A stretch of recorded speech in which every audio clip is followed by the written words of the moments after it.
Pessoal, nossa aula começa com um resuminho do final do último conteúdo que a gente estudou, tá? Bom, nós vimos os modelos atômicos e vimos como último modelo o modelo de Rutherford, tá? O apelido do modelo de Rutherford era sistema solar, porque ele era dividido em duas partes. Então, um núcleo, onde tinham prótons e nêutrons, que foram partículas descobertas neste modelo, e ao redor tinham órbitas circulando esse núcleo. Então, é como se fosse o Sol como centro e os planetinhas ao redor, tá? Os elétrons já tinham sido descobertos no modelo de Thomson, tá? Bom, então as nossas partículas fundamentais que formam o átomo são prótons, nêutrons e elétrons.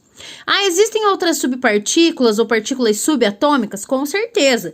Toda a parte de quântica, toda a parte da química e da física nuclear estuda um aprofundamento disso. Desintegração, fusão, fissão nuclear, porém não entra no nosso conteúdo agora. Basicamente, as moléculas, né, os elementos químicos são formados por prótons, nêutrons e elétrons. O próton, a gente vai trabalhar sempre como P, e ele tem carga negativa. O nêutron a gente vai tratar como N, e ele não tem carga. A função dele é evitar a repulsão entre os prótons no núcleo.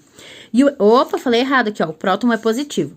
E o elétron a gente representa com E e um menuzinho do lado. Não é um E, tá? É um E e um menos do lado. E a partícula tem carga negativa. Repetindo, então, já que eu tinha escrito errado. Próton positivo, elétron negativo. Todo átomo, quando se apresenta na tabela periódica, do jeito que ele tá lá escrito, ele é sempre um átomo eletricamente neutro.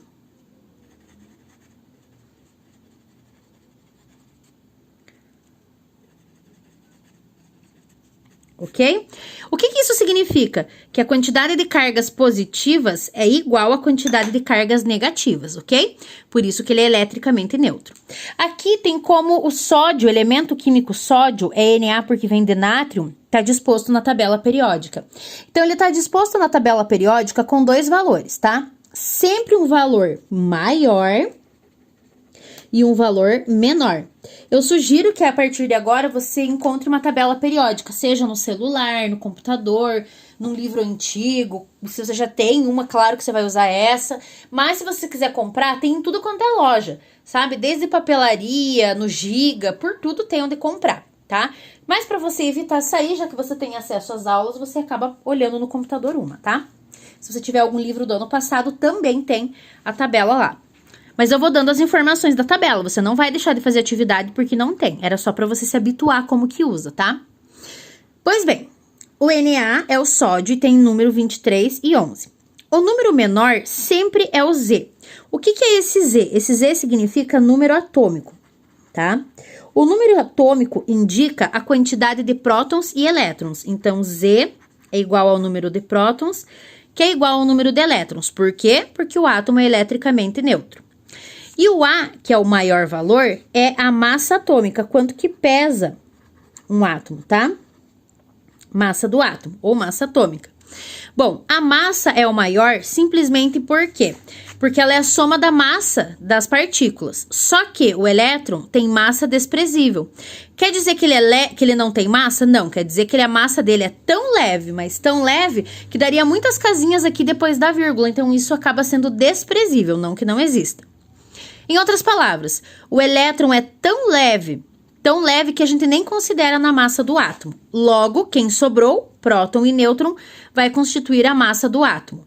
Repetindo, número atômico, o menor valor, Z, ele indica quantos prótons e quantos elétrons. Se tem 11 prótons, tem 11 elétrons, ok? E o A, que é a massa, é a soma de próton mais nêutron, ok? Não soma a massa do elétron porque é muito leve. Opa, então eu já sei que aqui em cima tem próton e tem nêutron, certo? E aqui embaixo tem próton ou elétron. Se eu descontar, então, o valor de cima pelo de baixo, como se fosse uma continha, perceba que eu posso chegar no número de nêutrons, ó. Sempre o maior menos o menor, como se fosse uma continha, vai sobrar o número de nêutrons. 23 menos 11, 12. Então, 12 nêutrons. Ah, professora, sempre o número de nêutrons, então, vai ser o maior menos o menor? Aham. Bora lá.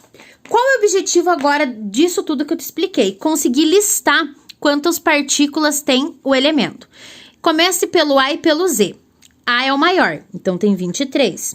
Z é o menor, então é 11. Próton e elétron é o menor. Lembra que o Z é o P e o E? Então, o Z é igual ao P, que é igual ao E. E o nêutron? O nêutron é sempre o maior menos o menor. Eu vou anotar aqui para você lembrar da onde que ele veio. Certo? E assim temos a nossa contagem de partículas, tá? Você pode voltar a rever a explicação a qualquer momento ou tirar dúvidas comigo. Aqui na outra página, eu coloquei alguns exemplos. Então, vamos começar aqui, ó. E depois eu vou mandar uma listinha para você fazer todos eles, tá? Então, primeiro eu explico a matéria, dou um tempo para vocês absorverem, tirarem dúvidas. Eu sei que vocês têm muita coisa para fazer, tá? Eu também. Então, vamos nos ajeitando aí, tá? Sem muita pressa, vai dar tempo de ver o conteúdo. E o que importa é ver o conteúdo e entender, senão eu poderia jogar um livro para vocês lerem, né? E dizer que joguei o conteúdo. Bora lá. Então, ó, o menor é o Z, o maior é o A. Este elemento é o flúor, tá? Então, vamos começar pelo A e pelo Z. O A é o maior valor, 19. O Z é o menor, 9. O Z é igual ao P, que é igual ao E. Então, o P vai ser 9 e o E vai ser 9. Uma coisa que eu não expliquei para você lá na página anterior é que o Z é como se fosse o RG do átomo, tá? Vou anotar aqui para ficar registrado em átomo. O que é esse RG do átomo? O RG para nós não é um número de documento, registro geral? Existem duas pessoas no mundo com o mesmo, ou no planeta, com o mesmo número de RG que eu? Não, porque se existia um documento clonado, falsificado. Ou seja, sempre que o número atômico for 9, vai ser o flúor, ok? Pois bem, continuando aqui. Para achar o nêutron, é só fazer o maior menos o menor. Então, 19 menos 9. E assim nós teremos 10 nêutrons. Cálcio. No cálcio, eu vou pedir para você fazer. Então, o certo é você parar esse vídeo, clicar no pause e aí então continuar fazendo, ok? Vou esperar você dar o pause e confiar que você não continuou vendo esse vídeo. Lembre-se que o que é certo e o que é errado. Não importa se tem alguém vendo, tá? Você tinha que ter ficado lá para resolver aquele exercício antes de vir pro cloro. Faz parte do seu aprendizado. Bora lá. Cloro, 17,35. Maior valor, A. Menor valor, Z. Eu ouvi alguém aí perguntando, vai estar sempre em cima o maior e menor embaixo? Não. Podem ter os dois valores em cima, o valor pode estar invertido, pode estar um para a direita e um para a esquerda, não é uma regra. Por isso que eu peço para você olhar o maior e o menor. Então, o A vai ser 35, o Z vai ser 17 e o P e o E são iguais ao Z. Certo? Z igual a P, que é igual a E. Então, esses três aqui valem 17. O nêutron é o maior menos o menor. Então, 35 menos 17, que vai dar 18 nêutrons. Se você fosse desenhar um átomo, eu vou pegar um átomo menor, tá? Deixa eu pensar em quem? No lítio. No lítio, se eu não me engano, é 3,5, tá? Deixa eu procurar uma tabela aqui agora, porque agora eu não sei se eu tenho certeza. Ai, você é professora de química e não sabe a tabela periódica de cor, graças a Deus, porque isso significaria que eu sou um robô, né? E eu não sou um robô. Uma pessoa que sabe e que entende, ela só consulta tabelas, dados, gráficos, né? Porque ela sabe como usar os dados. Eu tô enrolando aí, mas é porque eu não achei a tabela. Tá aqui no livro. Devia ter deixado na mão, né? Mas é que é muita coisa ao mesmo tempo. Perdoe. Aqui, eu tô falando do lítio, tá? O lítio tá aqui. Então, o número atômico dele é 3. Opa, é 3 e 7, né? 3 e 5, ainda bem que eu olhei. 3 e 7. Vamos arrumar aqui. 3 e 7, tudo bem. Então, eu vou fazer aqui do ladinho, ó. Quantos prótons, nêutrons e elétrons. Vou ignorar o A e o Z. Próton e elétron é igual, é um número menor. 3 e 3. Nêutron é o maior menos o menor. Então, 7 menos 3, que vai dar 4. Se eu fosse desenhar isso daqui, ficaria assim, ó. Vocês já vão entender melhor. Quantas partículas tem no núcleo? Tá? Lembrando que é núcleo e eletrosfera. No núcleo tem próton e nêutron. Então, tem 7 partículas. 3 são prótons, então o próton é o cor-de-rosa. 3. E o meu verdinho aqui, azulzinho, vai ser o nêutron. 4. 1, 2, 3, 4. Esse é o núcleo, ok? Ao redor, nós temos a eletrosfera. E na eletrosfera terão 3 elétrons. Então, vamos supor que... Deixa eu pegar outra cor para não ficar tão tá? Então, o elétron vai ser o verde, tá? Ah, mas a camada não era diferente, já vou explicar por que a camada é assim. Desses 3 elétrons, 2 vão estar na primeira camada e o terceiro vai estar aqui. Então, logo a gente vai conseguir desenhar cada elemento químico. Quando a gente souber os elementos químicos, né, já estamos sabendo a formação das partículas, né, que compõem cada elemento. Aí a gente vai aprender como que eles vão se ligar uns aos outros, ok? É todo um processo. Continuando. Aqui, modelo atual é o modelo Rutherford-Bohr. O que que mudou? Mudou que aquele... Deixa eu ver se eu tô na ordem. Tá, acho que tô. Aquele modelo atômico todo rabiscado lá ao redor, que ele era assim, ó. Lembra? Todo ovalado, as órbitas ao redor do núcleo, isso não existe mais. Por quê? Porque Bohr estudou isso mais a fundo e constatou que isso daqui não existiu, tá? Ele só... mas o Rutherford fez errado. Não, o Rutherford, ele estudou outras coisas e confirmou que estavam certas. Beleza. Então, o Rutherford fez o seguinte, ele definiu e estudou somente a eletrosfera. Por isso que o modelo atual é Rutherford-Bohr, tá? Agora, as camadinhas, cada coisinha desse aqui, ó, cada risquinho é como se fosse uma camada ao redor do núcleo, tá? Então, as nossas órbitas agora, elas são circulares, tá? E eu não vou fazer porque eu não tenho papel para tudo isso. Então, isso aqui é cada camadinha. Para os elementos que conhecemos até hoje, temos 7 camadas, tá? Antes, elas eram chamadas de Kl, M, N, O, P e Q. Agora, elas são chamadas por números. E elas estão definidas em níveis de energia. Como assim, professora? Um elétron que está na primeira camada comparado a um elétron que está na sexta. Qual deles tem mais energia? A ideia tua é pensar o que está mais longe. Vamos ver se isso tem razão. Aqui no núcleo está cheio de partícula positiva e o elétron é negativo. Portanto, ele sofre atração. É um monte de carga positiva atraindo os elétrons, tá? Cada vez que eu faço assim com a mão tortinha é uma camada. Quem tem mais energia? O elétron que está na camada 1, muito próximo ao núcleo, ou um que está na sexta camada? Quanto mais longe do núcleo, mais energia ele tem para resistir à atração que o núcleo exerce, puxando ele. Quando ele é fraco e sem talento de energia, aí ele fica pertinho, porque ele não tem força para resistir a essa atração, tá? Então, isso que significa os níveis de energia. Então, vamos resumir aqui.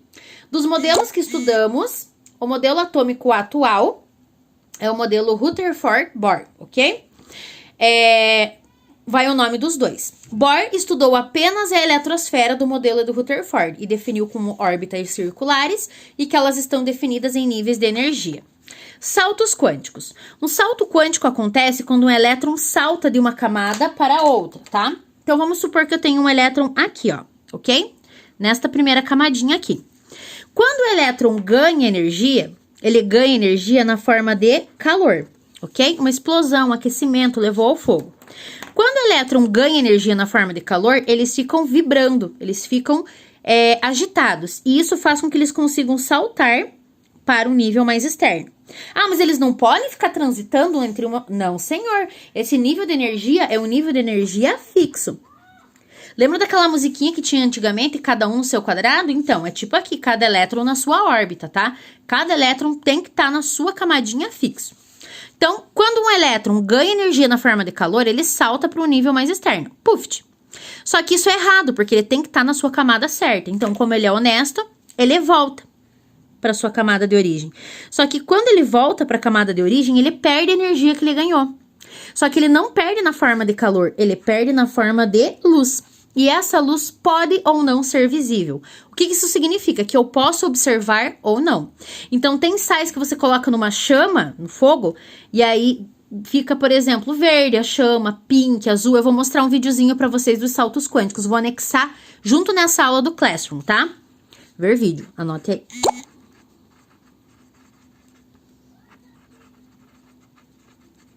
Ok? Então, eu vou anexar um videozinho do YouTube.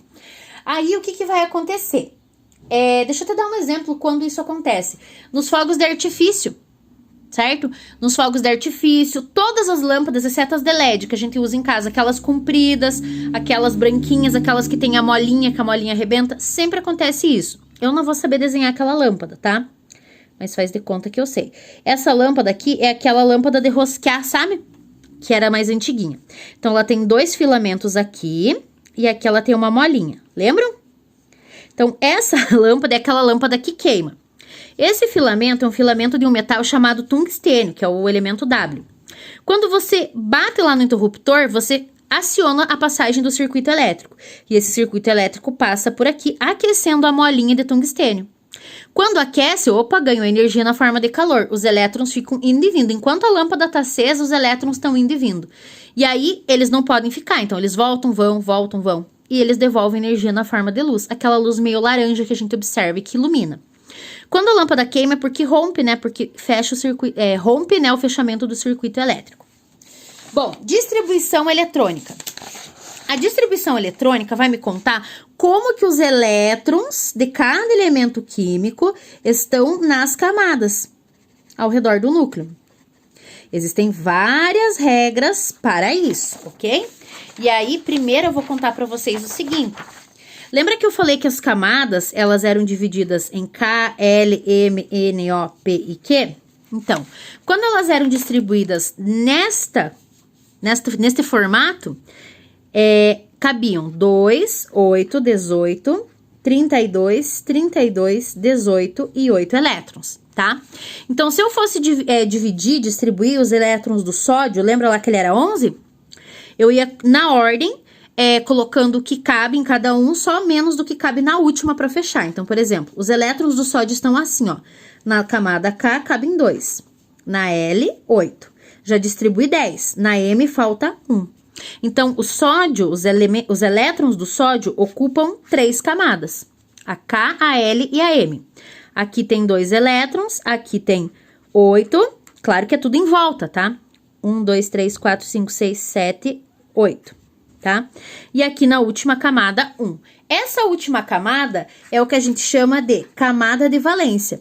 Nós vamos estudar muito isso daqui, tá? E é essa camada, ou os elétrons dessa camada, que vão explicar como e por que eles se ligam ou não se ligam entre si. Então, na química, um conteúdo é dependente do outro, ok? Voltamos aqui. Meu vídeo tá com quase 20 minutos. Vai dar pau no celular, não sei se vai carregar, mas vamos tentar, ok? Só vou explicar como que é o diagrama aqui rapidão. Então, o diagrama é assim, ó. Eu vou colocar as camadas, que agora não são mais K, L, M, N, O, P, Q, tá? 1, 2, 3, 4, 5, 6 e 7. Por que 7? Porque os elementos que conhecemos, precisamos de 7 camadas. Só que dentro de cada camada existem subcamadas ou subníveis, tá? Essas subcamadas são o S, o P, o D e o F. Isso explica por que o K, L, M, N, O, P, Q virou 1, 2, 3, 4. Porque senão ia ser uma misturança de letra, tá? O que são essas subcamadas? São camadinhas menores dentro da camadona, tá? Vamos voltar aqui nesse desenho. É como se fosse assim, ó. Dentro da camada K tem uma subcamadinha S. Uma caixa grande com caixinhas menores dentro. Dentro da menor caixinha de todos tá o elétron. No S cabem 2 elétrons. No subnível P cabem 6 elétrons. No D cabem 10 e no F cabem 14 elétrons, ok? Muito importante isso aqui. Então, vamos lá. Todas as camadas têm o subnível S, ok?